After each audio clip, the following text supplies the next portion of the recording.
Hey everyone!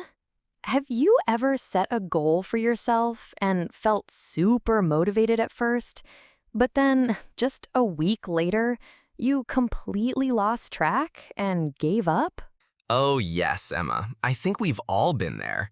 Whether it's trying to wake up early, stick to a workout routine, or finally finish that project you've been putting off, it's easy to start, but hard to keep going. Exactly. That's why today we're talking about self-discipline. It's the secret ingredient to success in almost every area of life. If you stay with us until the end, you'll also find a free PDF with today's transcript and a vocabulary list to help you improve your English while learning practical tips. So, grab a notebook, sit back, and let's dive deep into the world of self-discipline.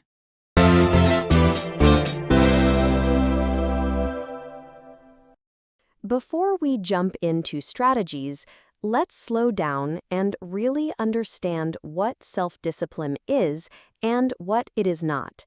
Many people imagine it as something cold or harsh, like forcing yourself to do things you hate. But to me, self-discipline is actually an act of care. It's the way you protect your future self and give them a better life through small choices you make today. I like that, Emma. Self-discipline is not punishment, it's permission. It gives you permission to chase big dreams without being blocked by mood or comfort. When you are disciplined, you don't wait for the perfect feeling to start. You act first, and the right feeling often follows. A lot of people say, I'll start when I feel motivated. But motivation is like the weather. It changes from day to day and even hour to hour. Self-discipline is like the climate. It's more stable and helps you stay on course. When motivation drops, self-discipline gently pushes you forward. One way I explain it is this. Motivation is the spark that lights the fire, but self-discipline is the wood that keeps the fire burning through the night. You can enjoy the spark, but without fuel, the fire dies quickly. Self-discipline is the fuel that lasts. People also confuse self-discipline with willpower. Willpower is the feeling of pushing against temptation in the moment. It's useful, but it gets tired. Self-discipline is bigger.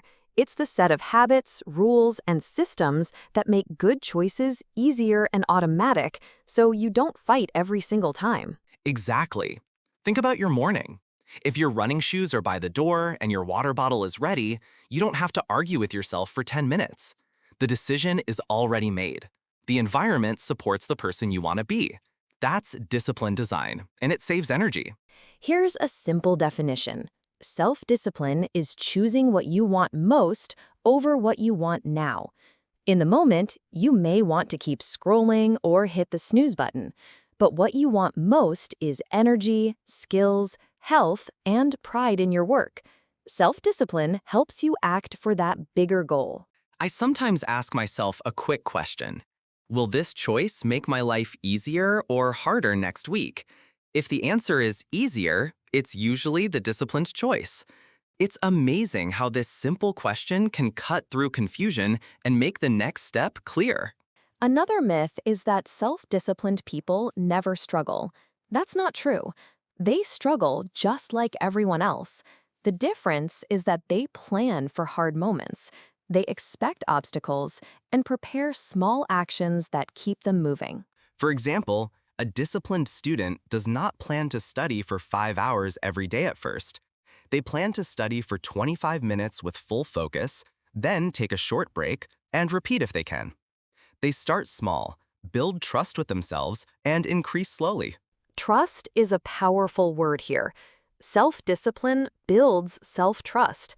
Every time you keep a promise to yourself, even a small one, you teach your brain, I can rely on me.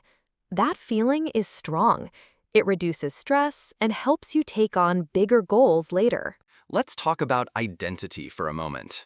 When you say, I'm trying to be a runner, your brain hears that you are not a runner yet.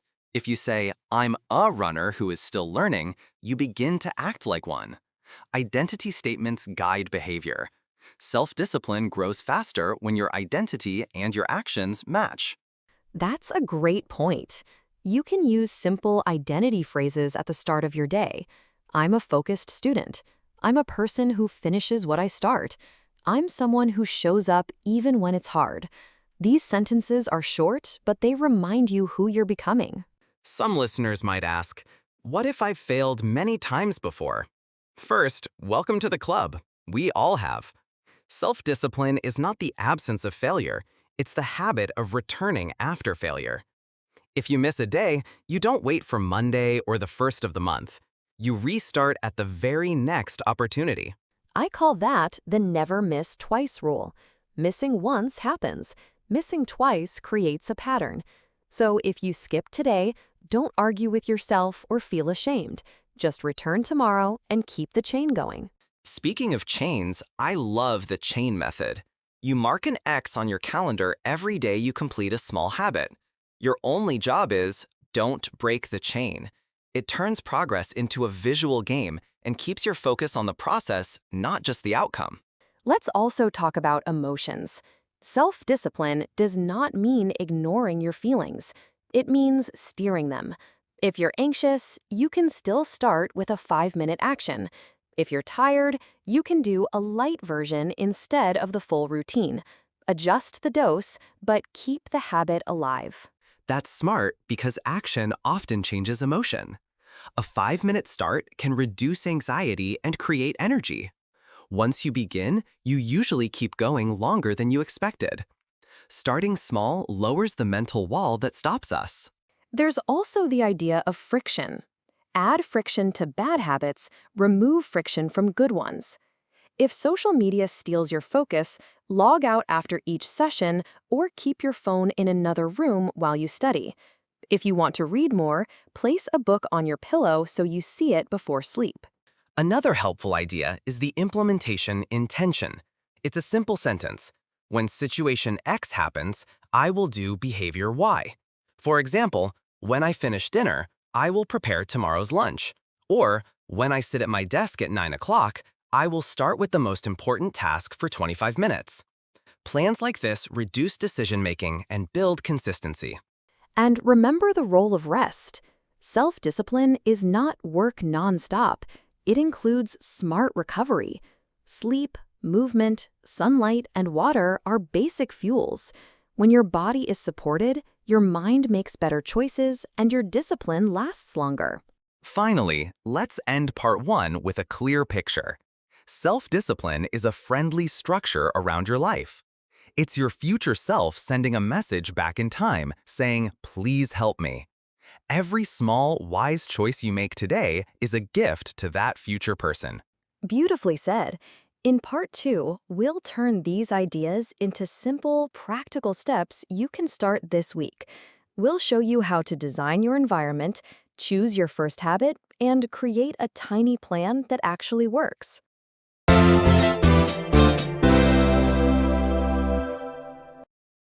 So now that we've explored what self-discipline really is, let's talk about how to build it.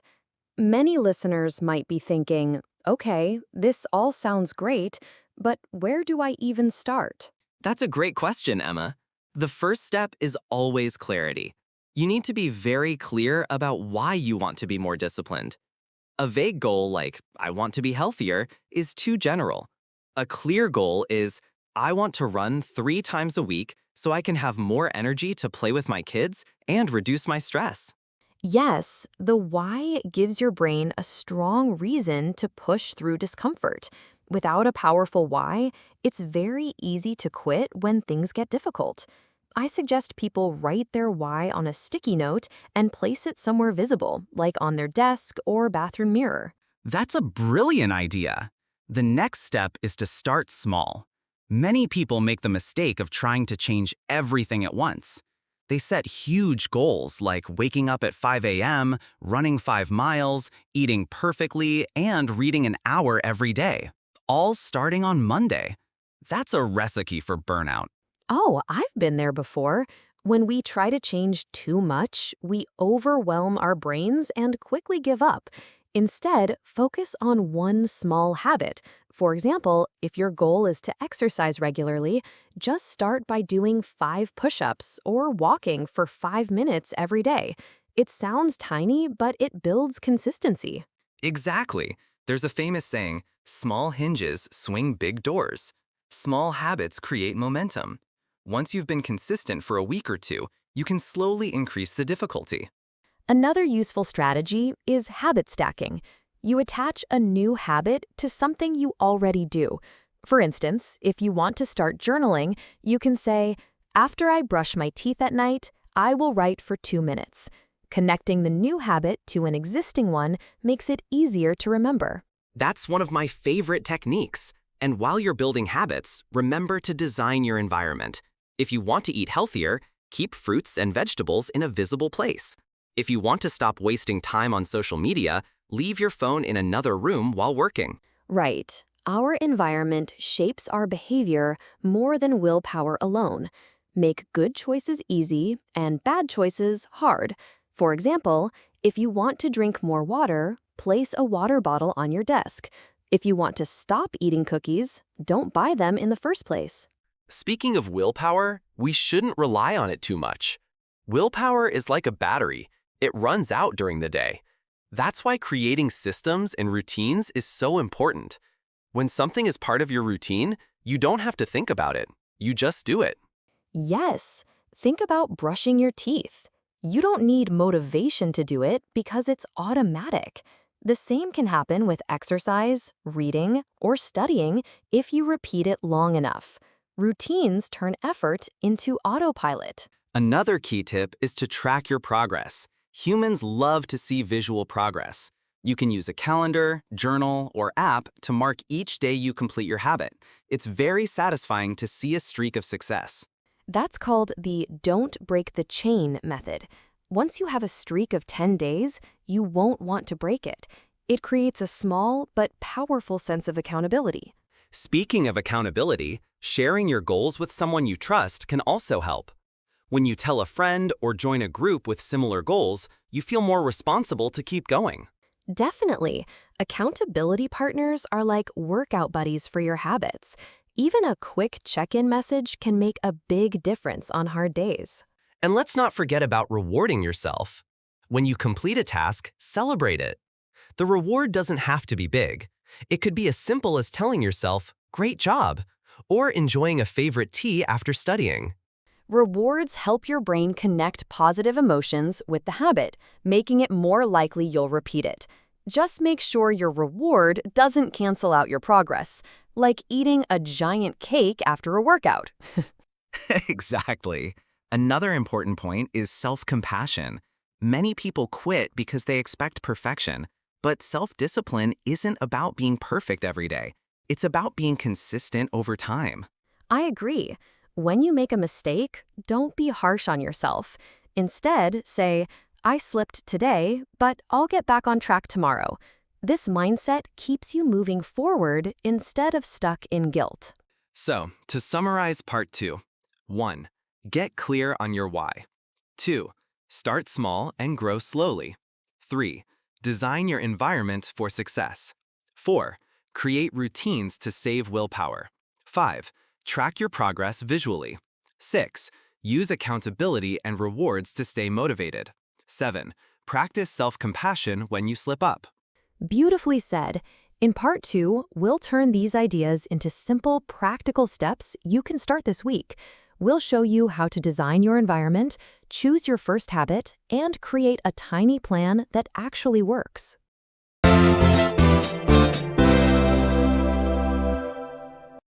So far, we've talked about what self-discipline is and how to build it step by step. But I think our listeners will benefit from hearing how to apply these ideas to real-life situations. After all, theory is great, but practice is what changes our lives. Absolutely. Let's start with one of the most common challenges, time management. Many people struggle with procrastination. They know what they need to do, but somehow they keep putting it off. Oh yes, procrastination is a huge problem. One powerful method to beat it is the Pomodoro technique. You set a timer for 25 minutes and focus on one task without distractions. When the timer goes off, you take a 5-minute break, then repeat the process. That's one of my favorite methods. It works because 25 minutes feels manageable. Your brain thinks, I can handle just 25 minutes.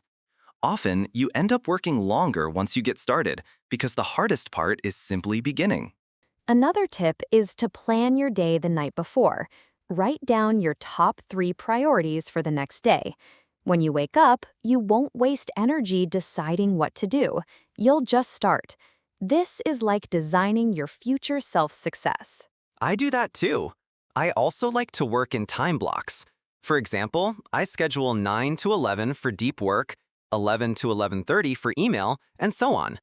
This structure helps me stay focused and avoid multitasking, which usually just slows me down. Another area where self-discipline is vital is personal finance. Many people want to save money, but impulse spending can be very tempting. Definitely. A simple strategy is to automate your savings. Set up a direct transfer so part of your paycheck goes straight into a savings account before you even see it. That way, you don't need to rely on willpower every month. I love that. You can also create a waiting period rule for big purchases. For example, if you see something you want to buy, wait 24 hours before making the decision. Often, the desire fades and you realize you didn't really need it. That's so true. Self-discipline with money isn't about never enjoying life. It's about making conscious choices that support your long-term goals, like traveling, buying a house, or having financial security. Let's talk about relationships now.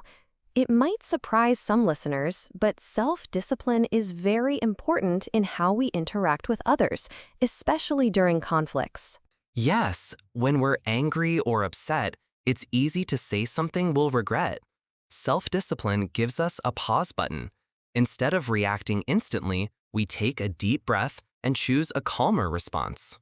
That small pause can save a friendship or strengthen a marriage. A good rule is to respond, not react. This also applies to parenting. For example, if your child makes a mistake, you might want to shout, but taking a moment to breathe helps you teach instead of punish. Emotional discipline also helps us listen better. Instead of planning our next reply while the other person is talking, we focus fully on understanding them.